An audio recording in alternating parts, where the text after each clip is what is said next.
You're listening to the Empowered Divorce Podcast, where you practice being the chooser in your life again, one day at a time. Thanks for joining me.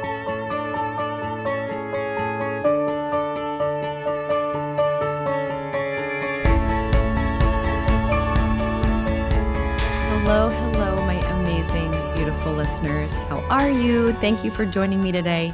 I'm glad you're here, and I'm glad that you are here for this topic. Many of you have asked about it. We've actually been talking about it in my groups, this concept of reality collapse and reality fragmentation. This is a big topic and a heavy one.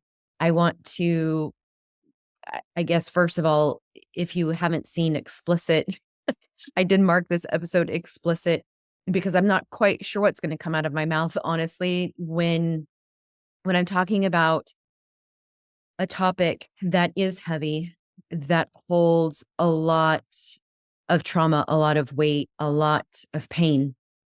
And what I want to convey today is the reality of what you have experienced when you experience betrayal trauma and when you have a divorce due to betrayal trauma and the abuse that accompanies it. I've been mentioning these terms in previous episodes. And so thank you for those of you who have reached out and said, hey, can you talk about just that phrase, reality collapse or reality fragmentation? So yes. Let's dive into it. I thought I did an episode on this, and maybe I have, and I just haven't seen it. Either way, it's due for another one. And I'm happy to talk about these fundamental concepts in your experience. I believe that when better understood, it can feel so freaking validating and also really help you to have more compassion and grace for yourself with what you've experienced. Having a language also to match the experience that seems so unexplainable can also be really healing. I think reality collapse and reality fragmentation are those phrases that can really give a language to describe what you all have experienced and help validate that. I feel like when these also are more deeply understood and validated within yourself, it can lead to more of that radical acceptance that I've talked about. And then that can help you make different choices and stay in the present reality a little bit more. So concepts like reality fragmentation and reality collapse, really this just describes how your brain and body have perceived and processed your shattered sense of trust and safety in your primary relationship and in your entire world. So when you've experienced betrayal trauma, you've experienced a collapse of reality as you knew it and fell into a whole new reality. Your reality of the life and the marriage that you thought you had becomes shattered because of the discovery or partial disclosure of the actual reality of your life, of your partner and who they are, your world, and even your body.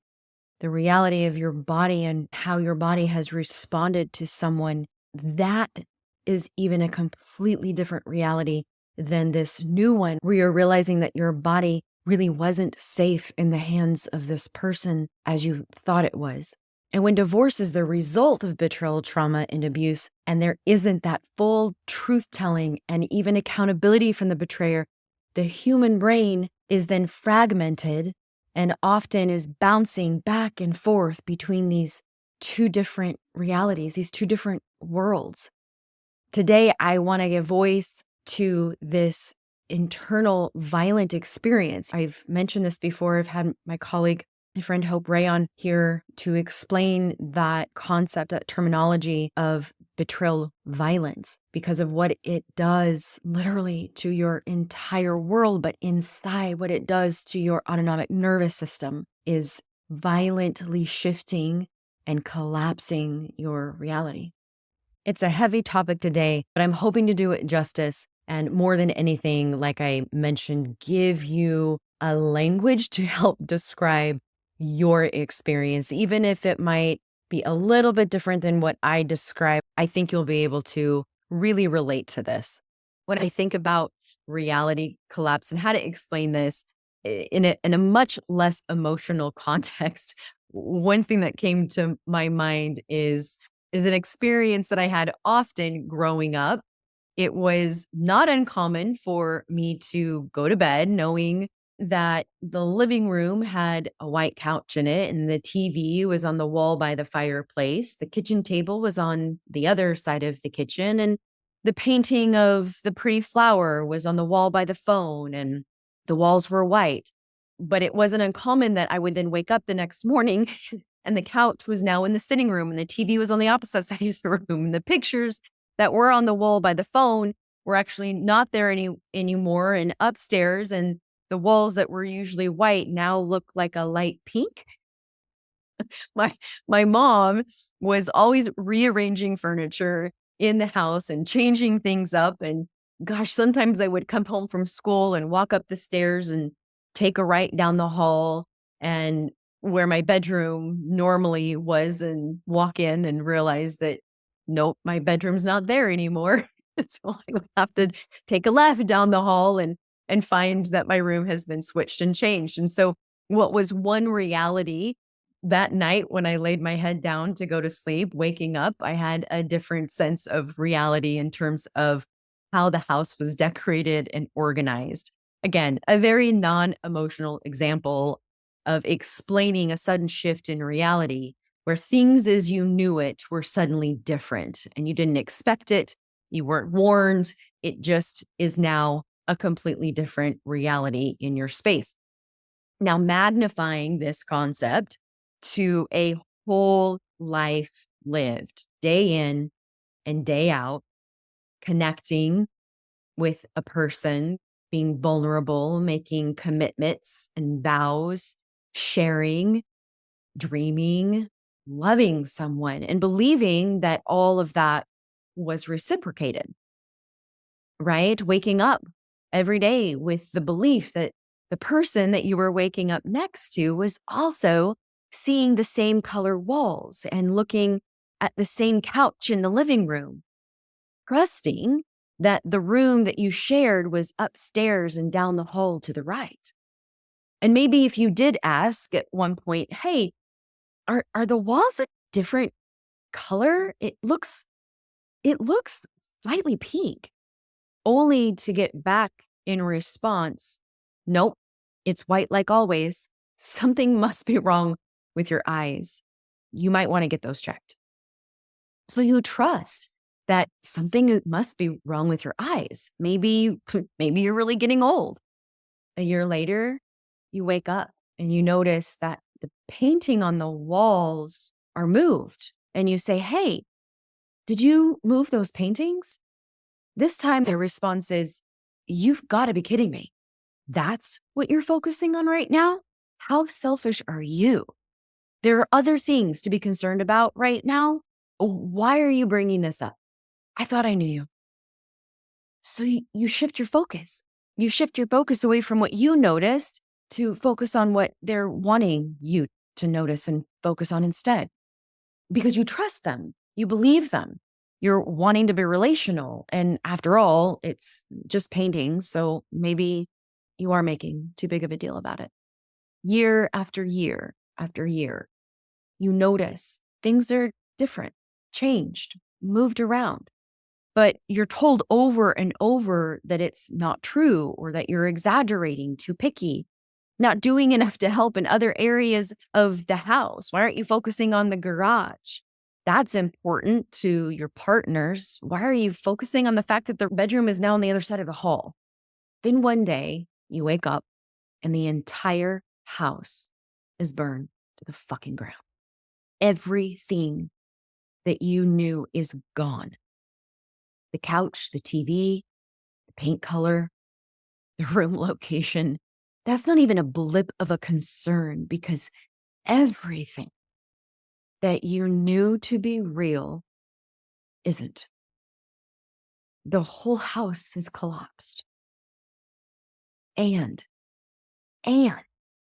you are still being told that it's not that bad or you're making it up. Just forget. If you just stopped focusing so much on the color of the walls, maybe they wouldn't have lit the match. Reality collapse involves the complete breakdown of your fundamental understanding of reality following betrayal. The core beliefs about yourself, about the other person, the world often disintegrate. And now you're left disoriented. Your core beliefs that you thought you knew, that thought you shared, are shattered. And everything that you once were certain about are now questionable. Now, your own sense of self, unsure of who you are and who you were in that relationship, your belief system, everything you knew about yourself, your body is now in crisis. The emotional overwhelm, the intense feelings of loss, despair, hopelessness, confusion all emerge. And you can't even find a way to put one foot in front of the other. And in the loss, the incredible loss, as you look around and see everything is burned to the ground. The feeling of emptiness and meaninglessness. Like, was all of it real? Did it mean anything? Because it's gone. It makes you question everything. Now you're not even going to trust that when someone says, hey, look, the sun is rising on the east. You're going to doubt that. Reality collapse impacts your central nervous system. It's as if you were now constantly being chased by a saber-toothed tiger and you're going to die. Chronic activation and stress are now your companions. Elevated levels of cortisol? Yep. Adrenaline? Yep. And all those other stress hormones? Yep. And over time, this biochemical surge reshapes neural circuits, literally, making your brain even more vigilant and more reactive. Because at any point, that match might be lit again. Instead of opening your eyes and realizing it was all just a bad dream and you can return to that calm baseline, your body is going to stay braced for impact, ready to fight, ready to flee, or shut down. Your amygdala, that small almond-shaped cluster of neurons really deep in the brain, is going to act like a 24/7 security camera, always running and recording. Under normal circumstances, it's going to flag potential threats. But after a reality collapse, it goes on overdrive and it doesn't stop. Everything is a red flag. It's scanning everyone and everything for signs of danger. Who is holding the matchbook? It's watching for a tone in the voice. It's watching for new pieces of information. In fact, even silence. It's going to record and light up. This heightened reactivity, as you can tell, is going to make it impossible to relax, to trust, to feel secure. No way. Not happening in your body. Your prefrontal cortex and that regulation there, it's going to leave you foggy. You might have heard me talk about that brain fog, right? Feeling clouded, forgetting, indecisive, unable to process things logically. You can't make sense of what's happening. You can't plan, right? Plan for the day, plan for the year. Yeah, right. It's going to feel impossible. You have disrupted memory and information processing in that prefrontal cortex. Oh, kids need picked up from school at 3:00 and you've been doing this all year, but now it's 4, you completely forgot. Reality collapse. Your heart rate is going to quicken. Your breath is going to become shallow. Your muscles are going to become tense. You're always bracing for impact. And over time, it's going to lead to health issues, insomnia, digestive problems, chronic pain, immune system suppression. My functional medicine doctor identified all of the above in me. Some of you might swing into the dorsal vagal shutdown, right? Freeze, numb response, where it feels like your body is just shutting off in order to cope with that overwhelming trauma. Nope. Can't get out of bed, can't move. Nothing. Do nothing. Be nothing. Want to exist into nothing. Disappear into nothing. Now, some of you might be going, but Amie, I'm divorced. I'm divorced, separated, Shouldn't I be better by now? Normally, after a stressful event passes, your central nervous system is going to recalibrate and come back to that state of calm and equilibrium. But when you've experienced betrayal trauma, the quote threat is existential and relational.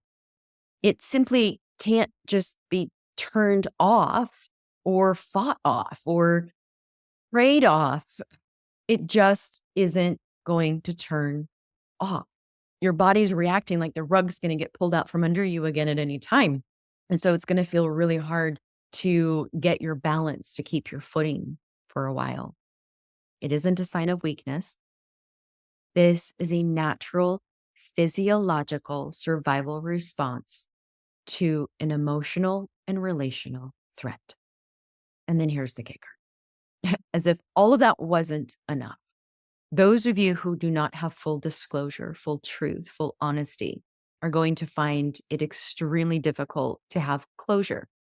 When you don't have the truth as to how the house burned down, when you don't really know if the walls were pink or not, or how long they've been pink, or how long the TV's been on the other side of the room.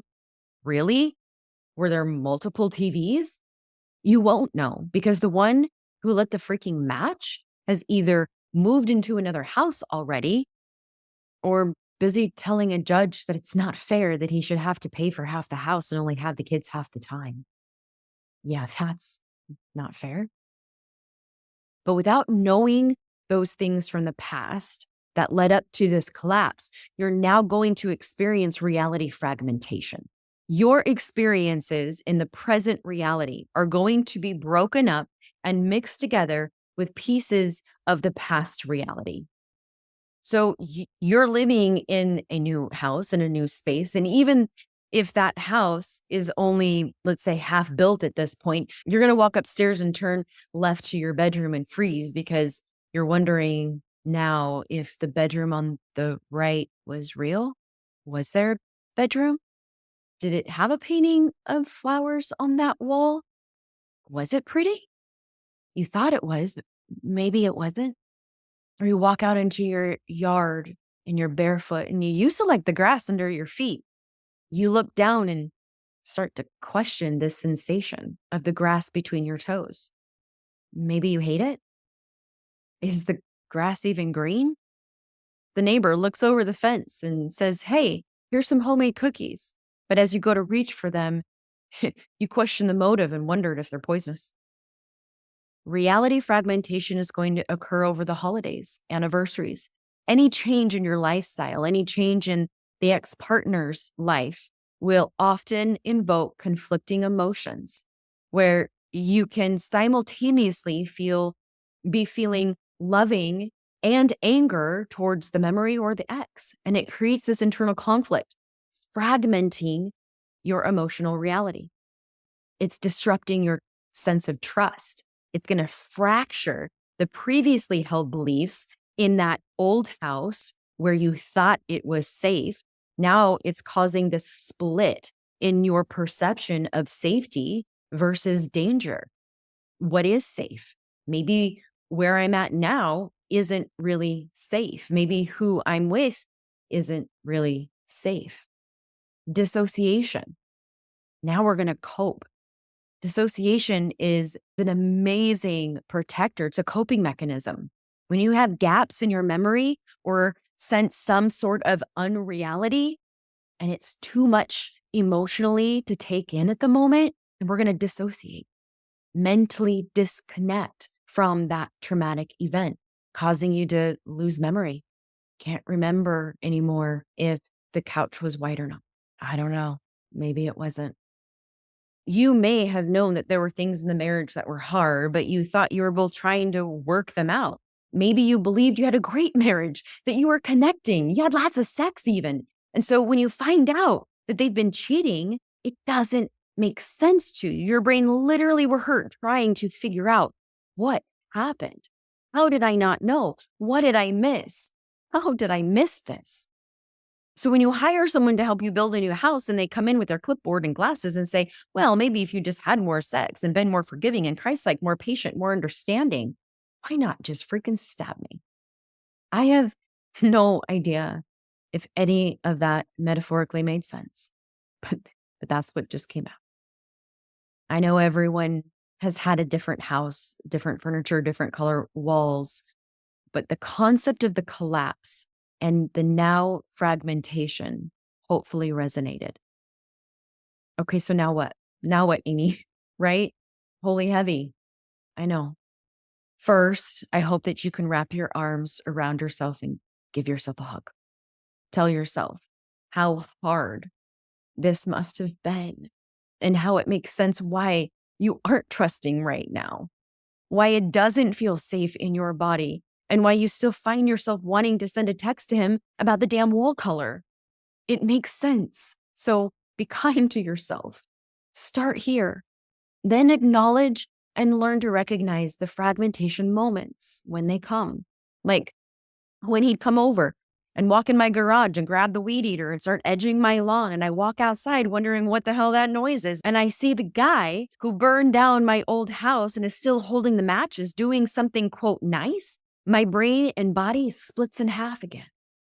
Wait, he didn't ask me. He walked into my space without my knowledge, and he's the one who blew up my old house, but now he's saying that I'm being mean for telling him to get off my property. Wait, what? Am I being mean? Are the walls really just white and not pink? No, no. I know that this is my house. I know that this is my choice. I know I have a right to say no. I know that this person is still holding the matches. This is my reality right now.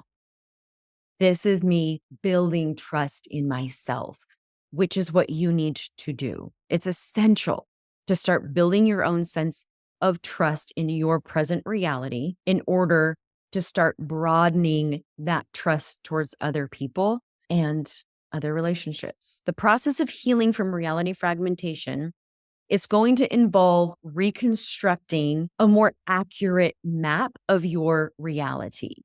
And that is just going to take time. Here's something that's so important. When you are trying to reconstruct your new map of reality, it is going to incorporate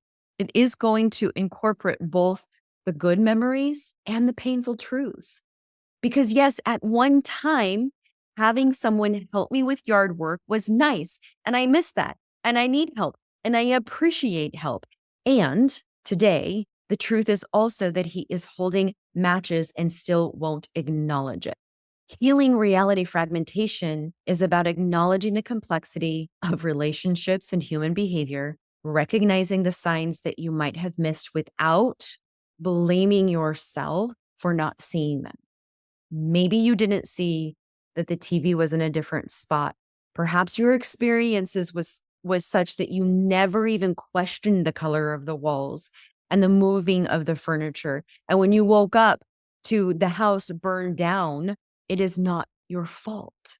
You didn't do anything wrong. The truth is, you most likely wouldn't have changed the results anyways. Healing this is also about learning to trust your ability to navigate this new reality, despite the painful lessons learned, and not letting that experience that happened of your reality collapse dictate or predict your future experiences.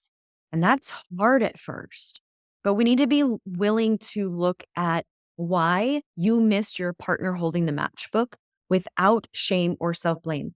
I talk about this in my Dating from Within workshop. It is key if you are ever going to consider entering another relationship. We have to do this work right here.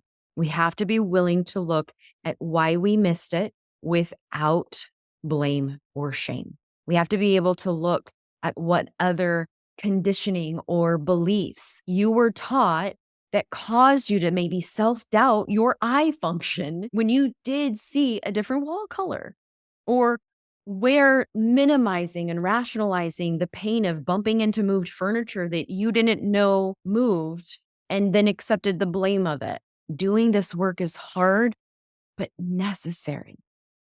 I can't tell you how many clients over the years will say things like, He was a great guy. He was a great dad. He was a great husband. He did all the things, a great provider. I thought we had a great marriage. How could he do this? Where did I go wrong? And it's always interesting. I can totally relate how when the human brain is trying to put pieces together and make sense of something, when it doesn't have the information outside of the self to make sense, then it is going to turn against the self.